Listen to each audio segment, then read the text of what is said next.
There are certain fields that I wanted to get into because there is a difference between somebody who studies things in practice versus somebody who studies them by reading about them.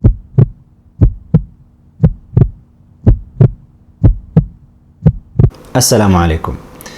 I apologize. It has been a while since I posted a Scattered Thoughts video, at least.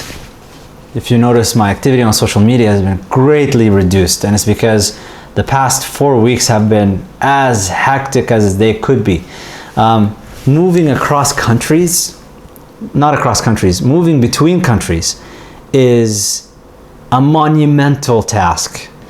You'd be surprised how much you take for granted when you're living where you do, because when you decide to relocate, all of the things that you have to go and do and all of the paperwork that needs to get filled out and things that you have to sign up for and whatever, it's just so much. So alhamdulillah, a couple of days ago I finally got myself an apartment. Those of you who don't follow me on Twitter, Facebook or Instagram, where I announce what I'm doing, I moved to Australia. I no longer live in Vancouver, Canada. I now live in Brisbane, Australia.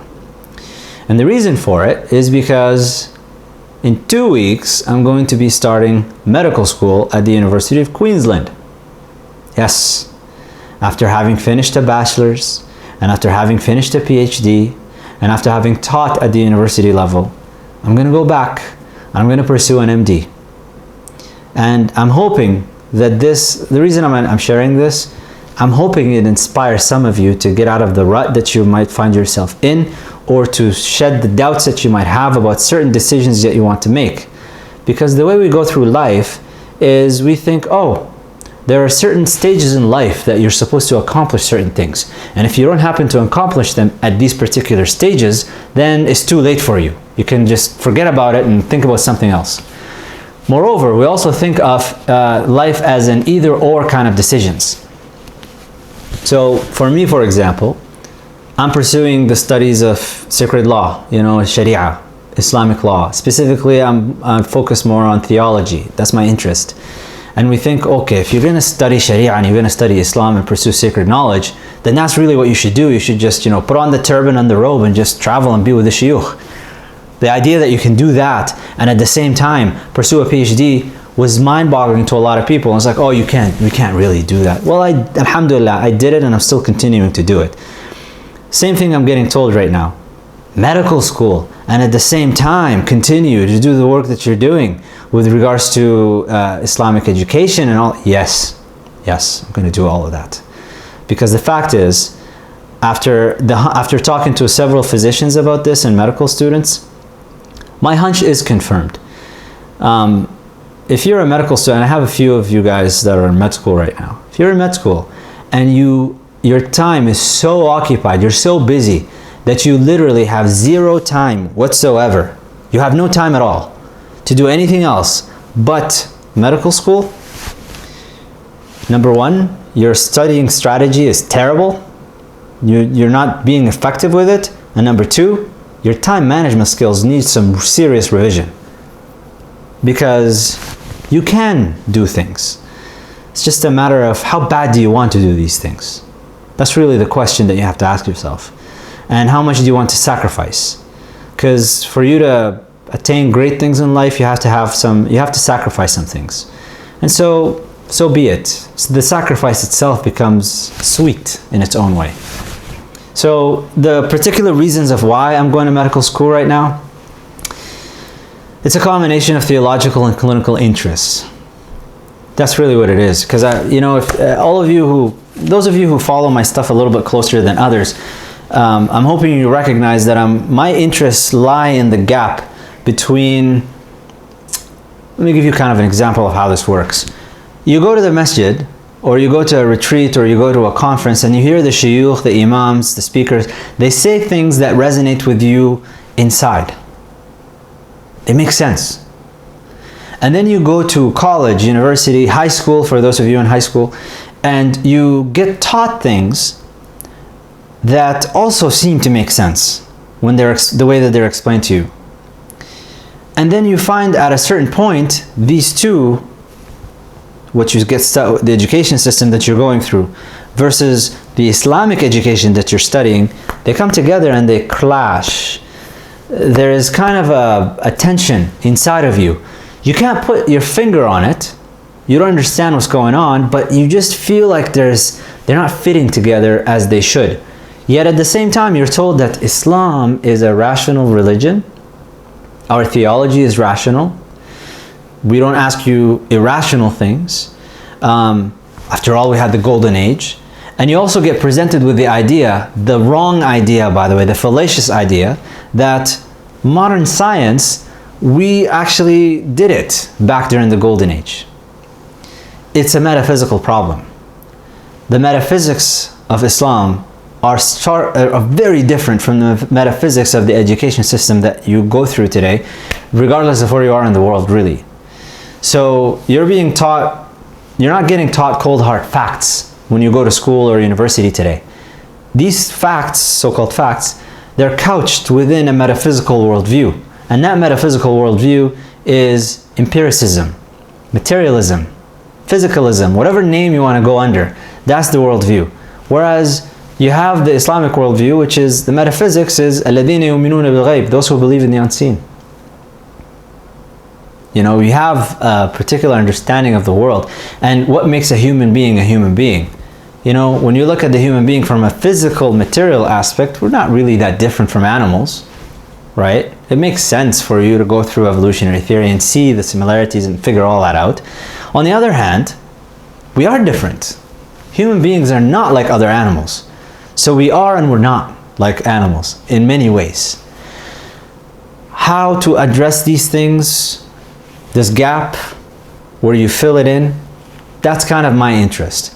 And because of this interest of mine, there are certain fields that I wanted to get into, because there is a difference between somebody who studies things in practice versus somebody who studies them by reading about them. So for example, when I speak about science, I'm somebody who actually does science.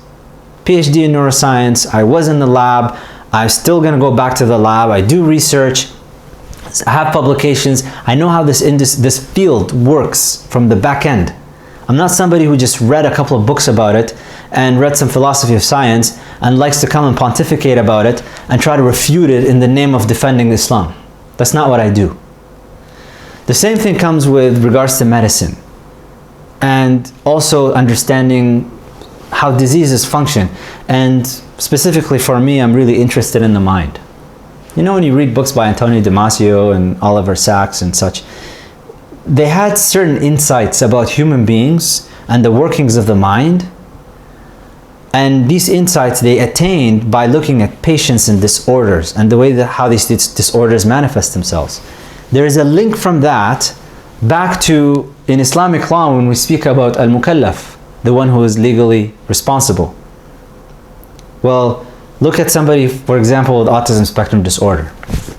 Where is the point in autism spectrum disorder that we can say this person is no longer legally responsible in Islamic law? He is no longer a mukallaf. This is something you can only know through practice by looking at individuals. That's the only way for you to know it. So I'm touching a little bit on why I'm doing this, but also just to, you know, giving you some reflections on just the way that the world is working right now and the way that we view life with this sequential progression of things. And if you don't do certain things at a particular time, then you can no longer do them, or that you have to do this way or that way, pursue this particular field or that field, or if you're in this particular arena, then you can't really do anything else. I mean, all of these things, it's just messed up. One of the, you know, personal examples that I look up to is Ibn Rushd. And if you look at the great scholars in Islam, by the way, in Islamic history, you will find them all kind of satisfying the similar criteria as Ibn Rushd. Ibn Rushd was a judge, he was a Maliki jurist, he was a philosopher, he was a physician. So he mastered different areas. And we're told today that, oh, knowledge has advanced so much, we have so many things, you can't really do that. I don't believe so. I'm not buying it, never bought it. And I'm continuing to pursue the path that I'm pursuing in spite of the naysayers about what I'm doing.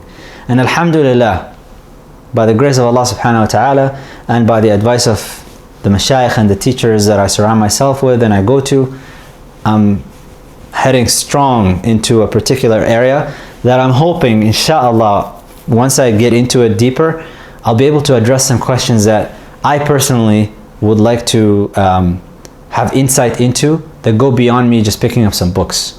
Because you can't attain everything through reading books. As much as I love books and I love reading, not everything is attained through reading.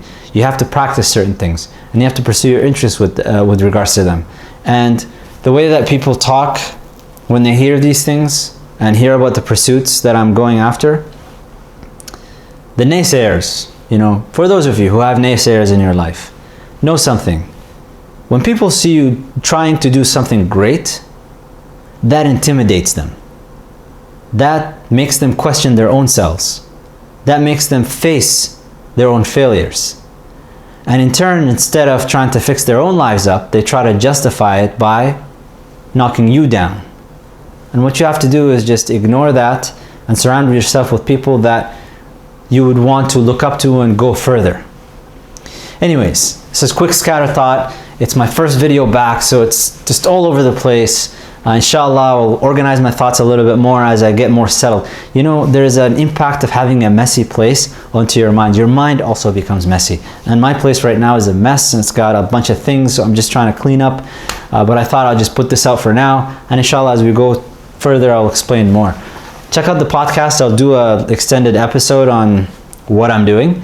But beyond this, inshallah, I'll start again with addressing your questions and queries. You can reach me through Facebook. My Facebook page is in the description box. And Twitter, Instagram, YouTube messaging, whatever.